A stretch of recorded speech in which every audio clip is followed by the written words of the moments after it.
저와 여러분의 앞으로의 인생 가운데에 틀림없고 확실한 것이 있습니다. 그것은 저와 여러분은 반드시 죽는다는 것입니다. 죽음처럼 확실한 것도 없습니다. 우리는 살고 있다라고 볼 수 있지만은 어쩌면 죽어가고 있다라고 볼 수가 있습니다. 그리고 세상에 있는 것들 가운데에 가장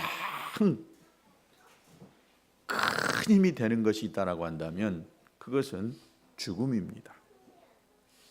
죽음보다 더 센 힘이 없어요. 그래서 우리 모든 인간은 죽음이라고 하는 그 권세 앞에 다 굴복할 수밖에 없습니다. 지구 위에 그동안 수많은 사람들이 태어났다가 또 죽음 앞에 무력하게 세상을 떠나고 있는 것을 봅니다. 죽음을 이기지 못했던 것입니다. 죽은 지 몇 분 안에 종종 어떤 분들은 살아났다라고 하는 그런 이야기가 있지만, 그러나 죽었다가 다시 살았다고 할지언정 언젠가는 그분이 다시 죽음을 이기지 못하고 죽고 말았던 것입니다. 그러나 인류 역사상에 유일하게 죽었다가 다시 살아나서 영원히 죽지 않고 부활하신 분이 있는데 그분이 바로 예수 그리스도이신 줄로 믿습니다. 우리가 구원받는 믿음이라고 할 때에 이 믿음은 예수 그리스도에 대한 죽음에 대한 대속적 죽음과 그분이 죽었다가 3일 만에 살아났다라고 하는 부활을 믿는 믿음인 것입니다. 고로 저와 여러분이 예수를 믿었다라고 한다면 예수님의 십자가와 함께 죽으셨고 또 예수님이 사흘 만에 부활하셨던 것처럼 저와 여러분이 다시 살 날이 있다는 사실을 믿을 수 있게 되기를 축복합니다. 오늘 이 부활에 대하여 집중적으로 가르치고 있는 고린도전서 15장에 보면 우리가 부활에 대해서 가질 수 있는 의문에 대해서 그것을 정확하게 답을 해주고 있는 것입니다. 그 몇 가지 의문을 같이 한번 살펴보면서 우리가 믿음을 가지고 부활에 대해서 확실하게 믿고 소망을 가질 수 있었으면 좋겠습니다. 그 첫 번째는 예수님이 부활하신 것을 어떻게 알 수가 있느냐 이것입니다. 예수님이 부활하셨다는데 이 부활에 대해서 어떻게 알 수가 있느냐? 이것은 성경이 부활을 믿을 만한 증인들의 믿을 만한 그런 증언 때문에 우리가 예수님이 부활했다라고 하는 것을 믿을 수가 있습니다.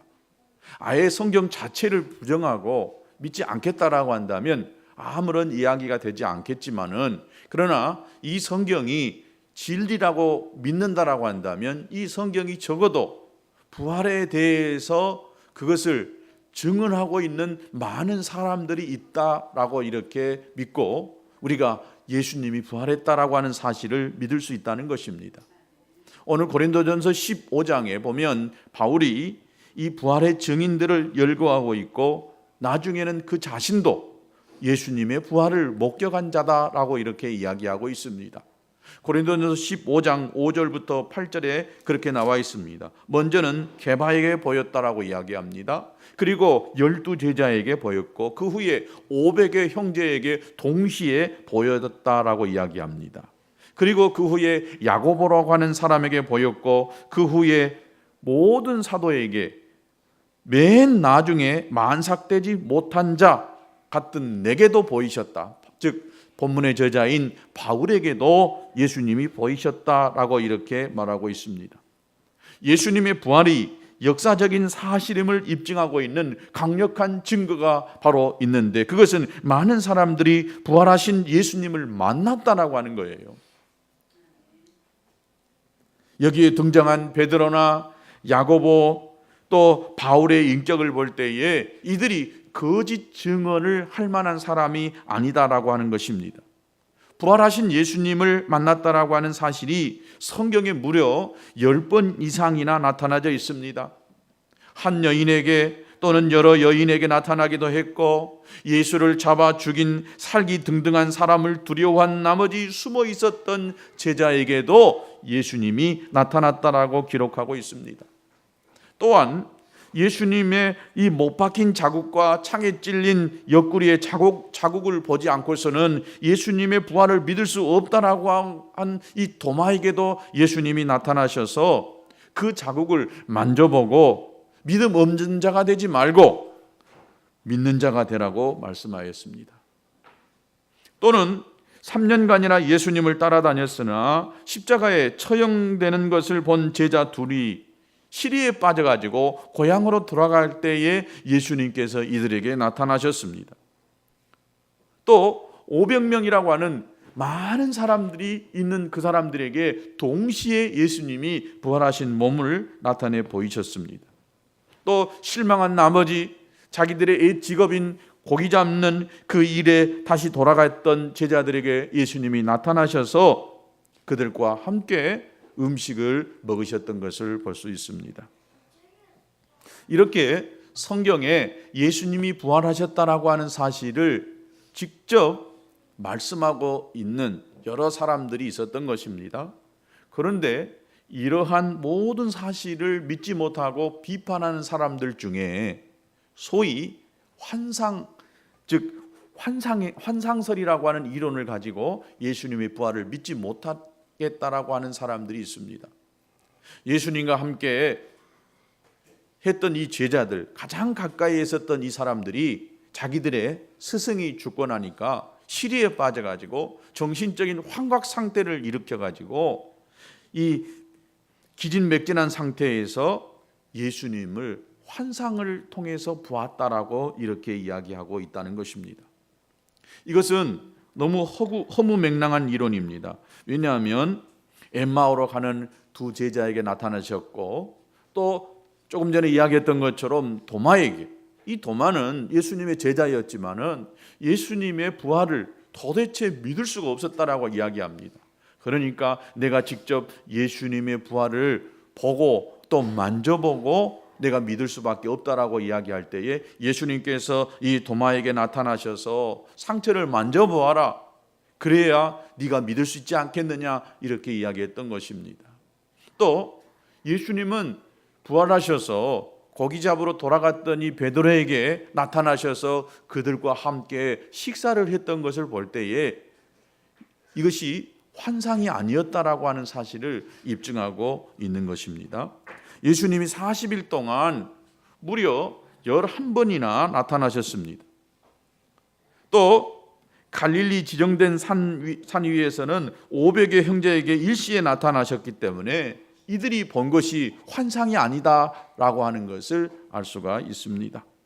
또 어떤 사람들이 비판하기 위해서 기절설을 강조하고 있는 사람들이 있습니다.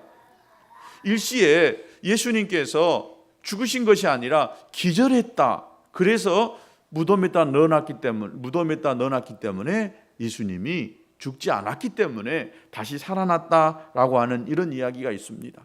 그러나 성경에 보면 예수님이 죽고 났을 때에 시체에다가 향품과 향유, 또 끈적끈적한 또 독한 방부제를 싹 넣었고 세마포로 예수님의 시선을 꽁꽁 이렇게 둘러대고 또 무덤에 넣어놓고는 무덤에 우리나라 무덤과 같지 않은 이 바위로 돌 무덤이었습니다. 그리고 그 문 앞에다가 크다란 바위를 이렇게 세워놨던 것입니다. 그러니까 기절했다 할지라도 그 안에 들어있었다라고 한다면 숨 막혀서 죽었을 것이고 또 예수님이 그 돌 무덤을 열고 나올 수가 아마 없었을 걸로 생각이 되어집니다.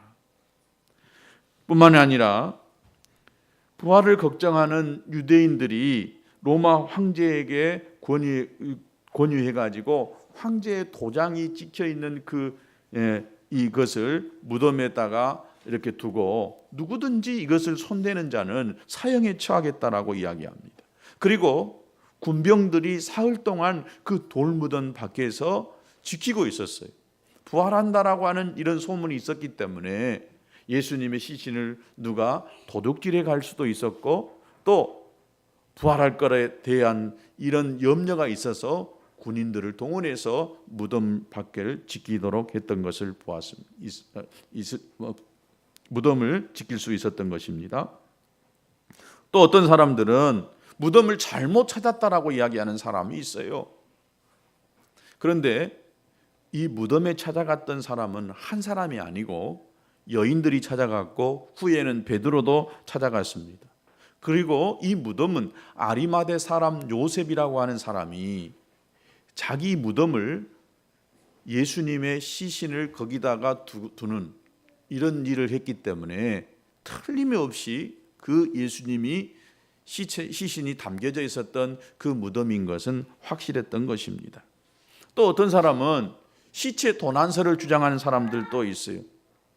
이 사람들은 제자들이 시체를 훔쳐 가지고는 나중에 예수님이 부활했다라고 하는 이런 거짓말을 퍼뜨렸다라고 하는 것입니다. 그런데 그렇게 할 이유가 없었습니다. 왜냐하면 잡히시던 그 현장에서 도망하고 주님을 부인하던 이런 제자들이고 또 막달라 마리아가 주님의 부활을 전했을 때에 믿지 않으려고 확인까지 했던 이런 제자들입니다. 그리고 그 후에 제자들 11명 전원이 순교하였는데 한결같이 저들이 거짓을 위해서 목숨을 내걸고 순교했을 리는 없지 않습니까? 그렇기 때문에 예수님의 시체가 도난되었다라고 하는 이 말도 맞는 이야기가 아닌 것입니다. 그러나 하여튼 이 모든 것들 중에서 가장 확실한 증거가 있다라고 한다면 그것은 제자들의 삶의 변화였던 것입니다. 예수님이 십자가에 못 박혀 죽을 때까지만 해도 이 제자들은 자기들도 함께 죽을까 봐 불안에 떨었고 그 현장에 있을 수가 없었고 도망갈 수밖에 없었는데 부활하신 예수님을 본 다음에 성령 받고 나서 이들이 삶이 변하기 시작했어요. 그리고 이들의 그 입을 통해서 계속해서 부활하신 예수님이 증거되어지는 이런 놀라운 일들을 통해서 볼 때에 또 기독교 역사는 순교의 역사입니다. 그리고 순교의 터 위에 교회가 세워졌고 또 복음에 증거되어졌던 것을 볼 때에 예수님의 부활은 확실하다라고 하는 것을 말할 수가 있는 것입니다.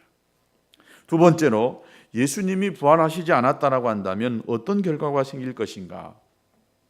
예수님이 부활하지 않았다라고 한다면 여러분 이것은 가장 큰 사기극에 우리는 말려들고 있다는 거예요. 저와 여러분이 사기당한 거예요. 예수님이 부활하지 않았다라고 한다면 얼마나 억울한 사기당했다라고 생각해 보세요. 기독교의 기초를 쌓는데 가장 큰 역할을 한 사람 중에 하나가 바로 오늘 본문의 저자인 사도 바울입니다. 그런데 바울이 부활을 증거하고 있어요. 부활이 사실 아니라고 한다면 바울은 사기꾼이고 우리는 사기당한 거예요. 예수님의 부활은 예수님이 하나님의 아들이라고 하는 사실을 증명하는 차원을 넘어가지고 기독교 신앙의 핵심을 이루고 있습니다.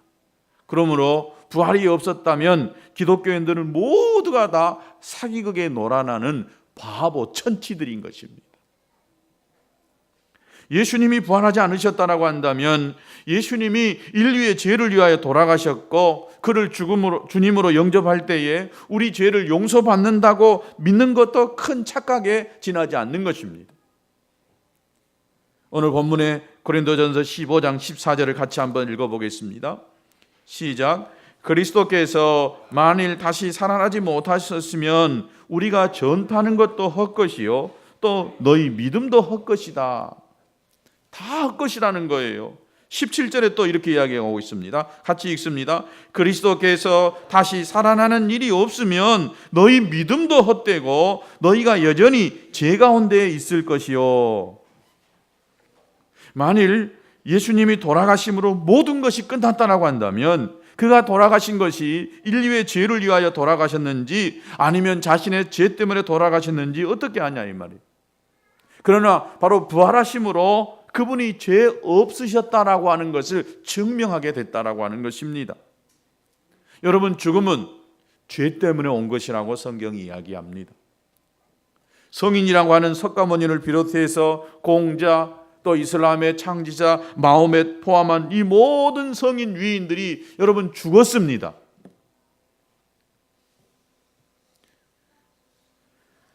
그들이 사람들이 아니고 실수와 죄가 있는 사람이라고 하는 것을 죽음을 통해서 저들이 증명하고 있는 거예요. 그러나 예수님은 부활하심으로 죄가 없는 분임을 증명하게 됐던 것입니다. 죄가 없기 때문에 예수님을 더 이상 이 죽음이 붙잡아 놓을 수가 없었던 것입니다. 그러면 죄가 없는 분이 왜 죽었느냐? 왜 죄 없는 분이 죽어야만 했느냐? 저와 여러분, 우리 대신 죽은 것입니다. 죄의 삭은 사망이라고 그랬습니다. 죄의 값을 치러야 될, 우리들이 죽어야 될 죽음을 예수님이 대신 짊어지시고 죽으신 것입니다. 우리 대신 형벌을 받으신 것입니다.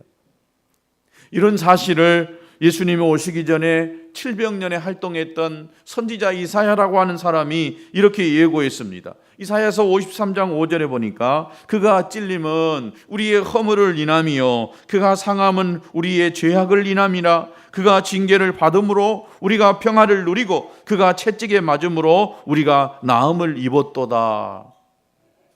이 말씀대로 예수님은 세상에 오셨고 실제로 예언대로 죽으셨던 것입니다.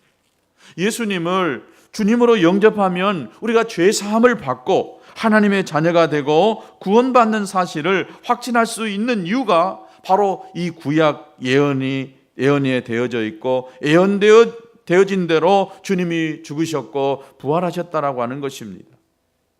오늘 고린도전서 15장 3절 4절에도 그렇게 기록되어져 있습니다. 내가 받은 것을 먼저 너희에게 전하였노니 이는 성경대로 그리스도께서 우리 죄를 위하여 죽으시고 장사 지낸 바 되셨다가 성경대로 사흘 만에 다시 살아났다. 성경대로 죽으셨다가 성경대로 다시 사흘 만에 살아났다라고 하는 것입니다. 그렇기 때문에 예수님의 이 죽으심과 부활은 우리와 관계가 있는 것입니다. 예수님이 부활하셨다라고 한다면 우리도 부활할 수 있다는 것입니다. 부활에 관한 이 고린도 교인들이 의문을 가지고 있었던 것입니다. 이 사람들은 영기주의자 영향을 받아가지고 자신이 성령을 받음으로 이미 천사와 같은 영적인 존재가 되었다라고 믿었을 수 있을 걸로 생각이 되어집니다.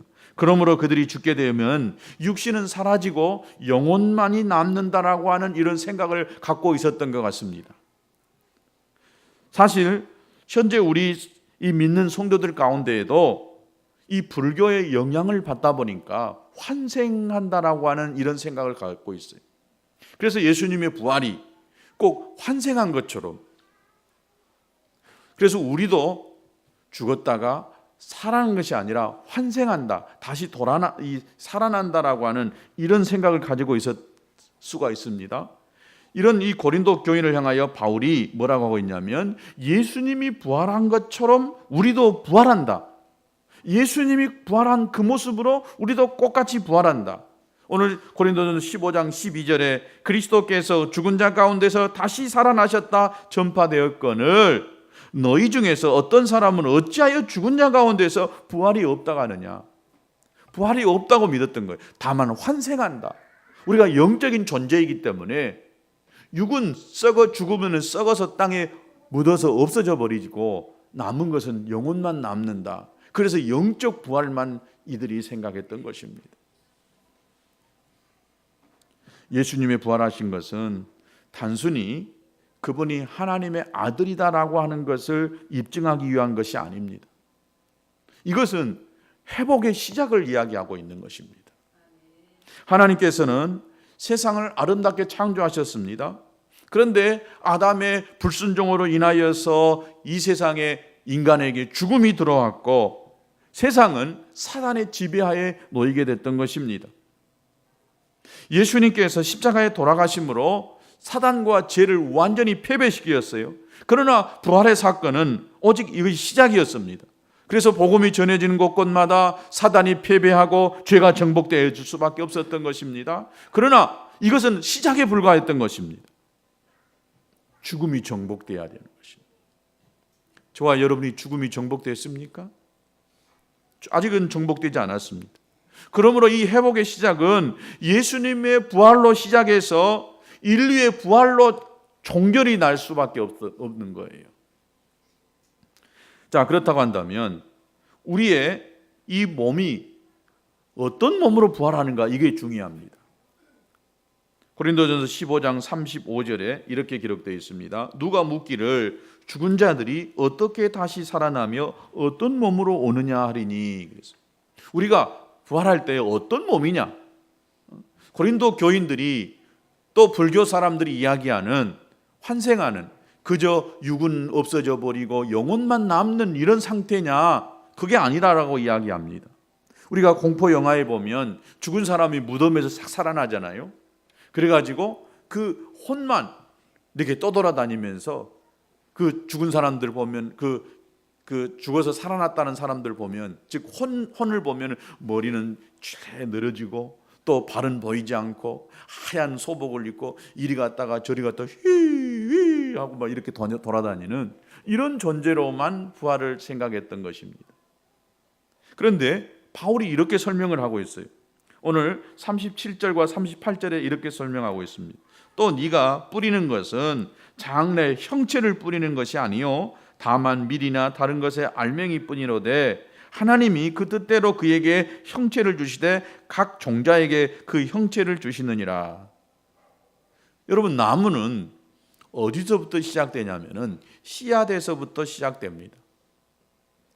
사과나무 요즘에는 꺾꽂이해서 가지치기 해서 가지를 땅에다 심으면 빨리 자랄 수 있습니다. 그러나 원래는 씨에 의해서 나무가 자라게 되어 있습니다.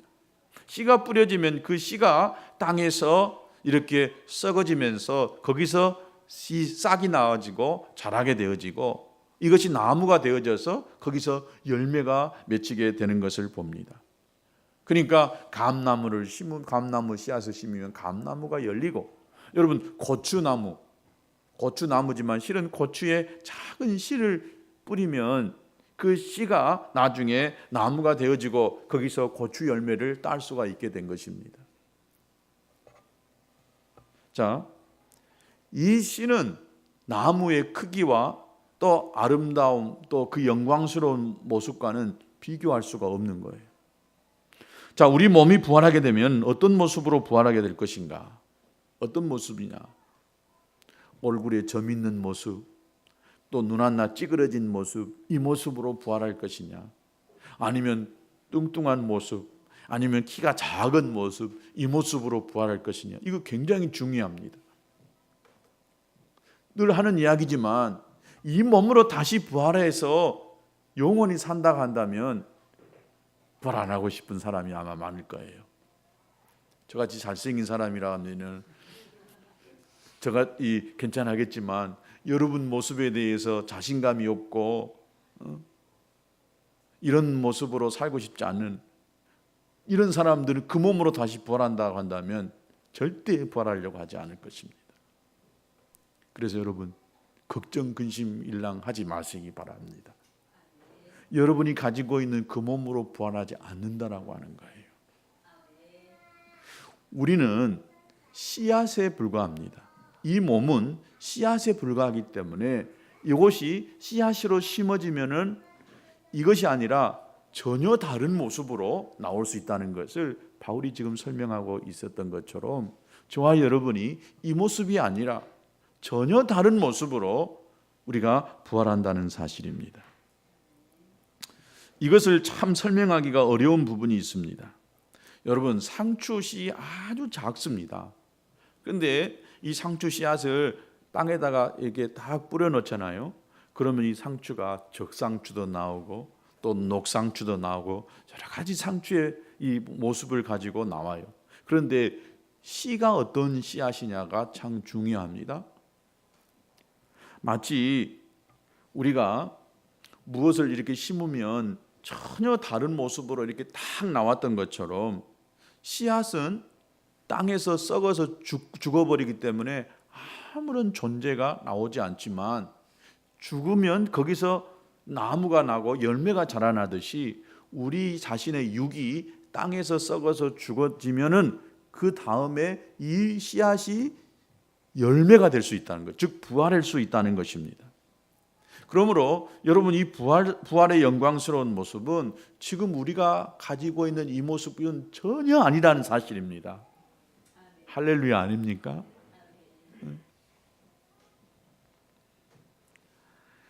부활한 몸은 건강한 몸일 것입니다. 아멘. 부활한 몸은요, 완전히 퍼펙트한 몸일 것입니다. 부활한 몸은요, 얼굴에 점도 없고 또 똥똥한 모습도 아니고 키 작은 모습도 아니고 여기 찌그러진 그런 모습도 아니고 완전한 몸이에요.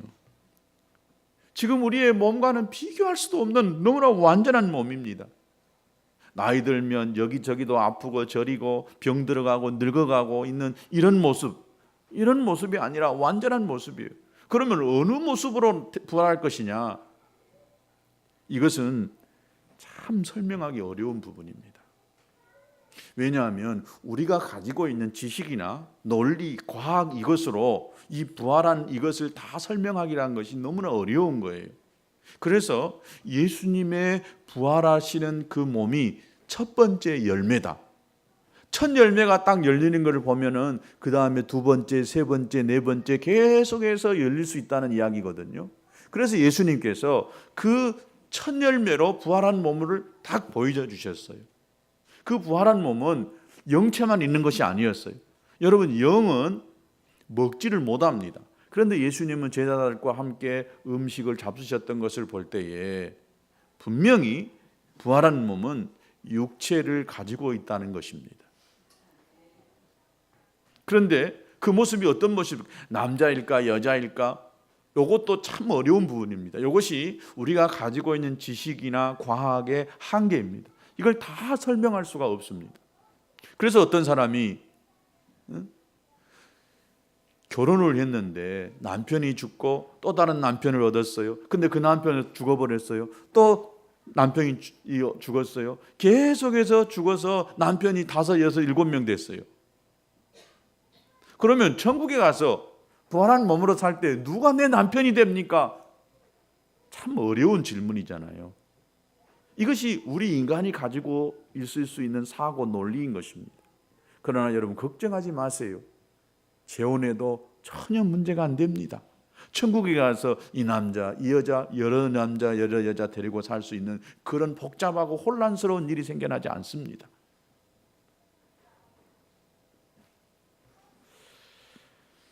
우리가 상상하고 우리가 가질 수 있는 모든 논리를 초월해서 완전한 몸으로 예수님이 부활하신 것이 남자이냐 여자이냐 이런 것 따지기 어려운 그런 몸인 것처럼 우리의 몸이 그런 몸으로 산다는 사실을 믿을 수 있게 되길 바랍니다. 그러면 문제는 언제 부활하냐 이거죠. 언제 부활하냐? 답은 예수님이 재림하실 때입니다. 51절과 53절에 나와 있습니다. 51절에 보라 내가 너희에게 비밀을 말하노니 우리가 다 잠잘 것이 아니요 마지막 나팔에 순식간에 호련히 다 변화되더니 나팔 소리가 나매 죽은 자들이 썩지 아니할 것으로 다시 살아나고 우리도 변화되리라. 주님이 다시 오시는 날 마지막 나팔이 울릴 때에 바로 우리가 살아서 주님을 맞이할 수도 있고 땅에서 죽어서 썩어져서 다시 주님을 맞이할 수도 있다는 것입니다.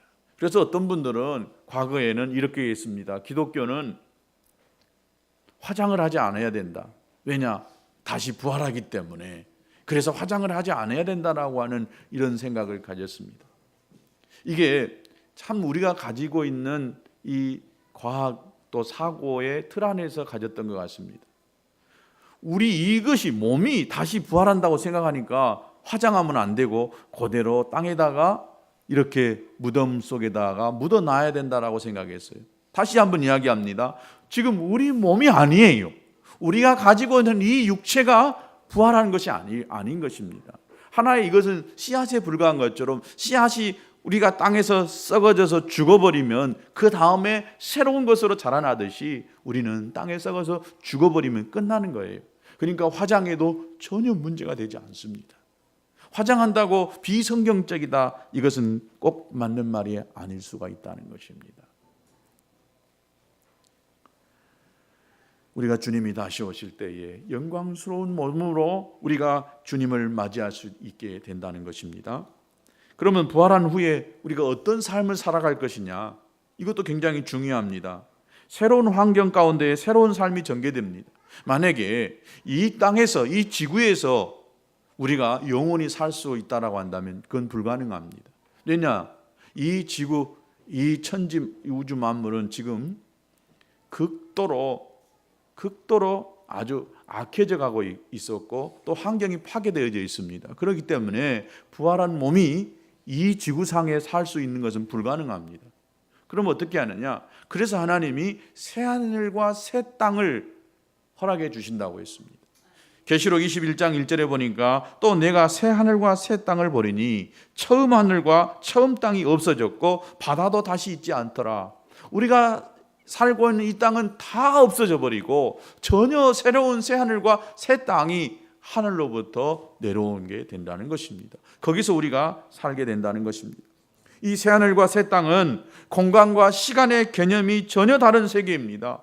그 세계를 상상하는 것은 우리가 가지고 있는 이 생각으로는 참 불가능해요. 예를 들어서 개미가 우리 인간의 마음을 다 알 수가 있겠습니까? 이것과도 마찬가지입니다. 주님이 말씀할 때 천년이 하루 같고 하루가 천년 같다고 했어요. 이 말은 바로 이 부활한 몸은 시간과 공간의 의미가 없다는 것입니다. 죽고 사는 의미가 없기 때문에 무슨 시간의 의미가 필요하겠어요? 영원이라니까. 영원, never.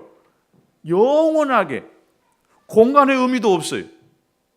우리는 어떤 이 지구상의 이 목포라고 하는 이 공간 안에서 살고 있습니다. 이 몸이 있기 때문에 여러분, 죽은 사람이 목포면 무슨 이고 서울이면 무슨 이고 일본이면 무슨 의미가 있겠어요? 아무 의미가 없는 것입니다. 바로 이 부활했을 때는 시간과 공간을 초월한 것이기 때문에 이 땅과 이 하늘 속에서 우리가 살 수 있는 것이 아닙니다. 전혀 다른 세상에서 살 수 있는 것입니다. 그래서 요한계시록 21장 4절에 보니까 모든 눈물을 그 눈에서 씻기심에 다시 사망이 없고 애통하는 것이나 고가는 것이나 아픈 것이 다시 있지 아니하리니 처음 것들이 다 지나갔습니다. 여러분, 이때 우리는 먼저 천국에 간 사람들도 만나게 될 줄로 믿습니다. 마지막으로 이 부활을 믿으면 부활의 소망이 있는 사람은 어떻게 살아갈 것이냐? 어떻게 살아갈 것이냐? 주님의 일을 열심히 하면서 살아야 된다라고 믿습니다. 오늘 58절에 그러므로 내 사랑하는 형제들아 견실하며 흔들리지 말고 항상 주의 일에 더욱 힘쓰는 자들이 되라. 이는 너희 수고가 주 안에서 헛되지 않은 줄 알미라. 왜 우리가 이 땅에서 열심히 신앙생활하고 또 헌신하고 주님의 나라를 세워가는 이 일을 하게 되느냐? 우리 수고가 헛되지 않기 때문에, 우리가 한 만큼 한 일에 대한 보상이 있기 때문에 우리가 이 땅에서 우리가 몸을 가지고 있는 동안, 살아있는 동안 주님의 일을 열심히 하는 것입니다. 계시록 22장 12절에도 보라 내가 속히 오르니 내가 줄 상이 내게 있어 각 사람에게 그의 일한 대로 갚으리라. 하나님께서 일한 대로, 우리가 수고한 대로 갚아주신다고 하셨기 때문에 이 땅에서 수고한 것입니다. 우리가 이 땅에서 헌신한 만큼, 우리가 이 땅에서 주를 위해서 수고한 만큼 하늘에서 상이 각자 다르기 때문에 이 땅에서 수고한 것입니다.